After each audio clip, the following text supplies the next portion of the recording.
For months, the tech industry has been battling allegations of mistreatment and sexual harassment of women in the workplace. More than 24 women entrepreneurs recently spoke to the New York Times about being sexually harassed by investors and high-profile venture capitalists. And another tech executive quit in recent days over sexual harassment allegations. Venture capitalist Dave McClure of the company 500 Startups apologized in a blog post, and he wrote, "I am a creep. I'm sorry." His resignation is the latest in what seems to be a trend in Silicon Valley. New York Times correspondent and CBS News contributor, that's Jodi Kantor, joins us once again at the table to discuss. It seems we're discussing this issue too many times with you, Jodi Kantor. So do you call it a trend in Silicon Valley? Has it been happening all along and we didn't know about it, or it's been happening and now we're hearing about it and women are speaking up? It's been happening all along, and women are speaking up. I've had lots of conversations over the years with women who told me horror stories about being sexually harassed in Silicon Valley. But then you get to the moment of truth as a journalist and you say, will you go on the record? In the past, many women declined. Now that's changing. Why do you think it's changing? My colleague Katie Benner had some really hair-raising accounts of sexual harassment. And it was almost like a waterfall effect where, you know, the women were coming forward together. It wasn't really about any of their individual stories. It was about the pattern. And they had the documentation, by the way, which did not look good in the cold, harsh light of the New York Times print.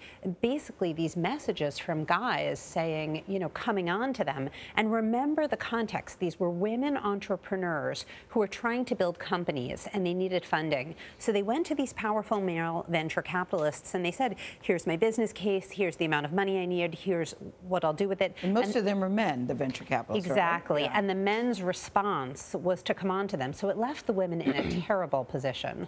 Well, and they're already at a disadvantage because, as the numbers show, female entrepreneurs received about $1.5 billion in funding last year compared to $58.2 billion for men.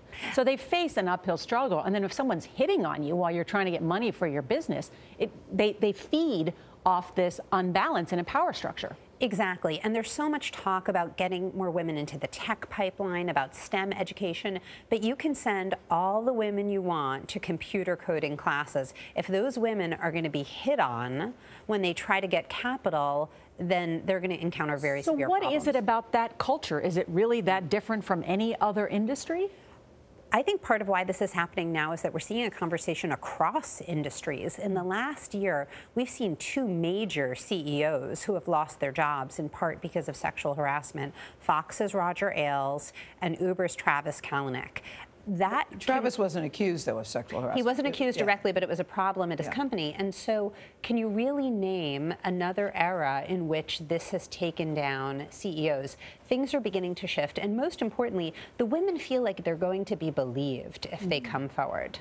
There do seem to be some exceptions to what seems to be the rule, and that is Reid Hoffman, for one, who founded LinkedIn. He's talking about this decency pledge.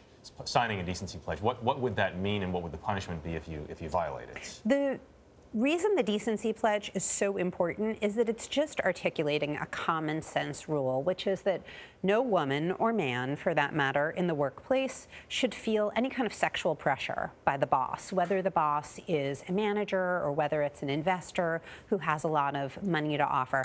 Now, that sounds like a very common sense thing. It does. A decency pledge to do the right thing, Jodi. I'm thinking, what is that going to do, really? But apparently it is necessary for there to be sort of clearly articulated rules of the road in this department. Well, hopefully a lot of the great reporting by the New York Times is putting people on notice. Thank you. Yeah, great reporting. Thank you, Jodi. Always good to have you here.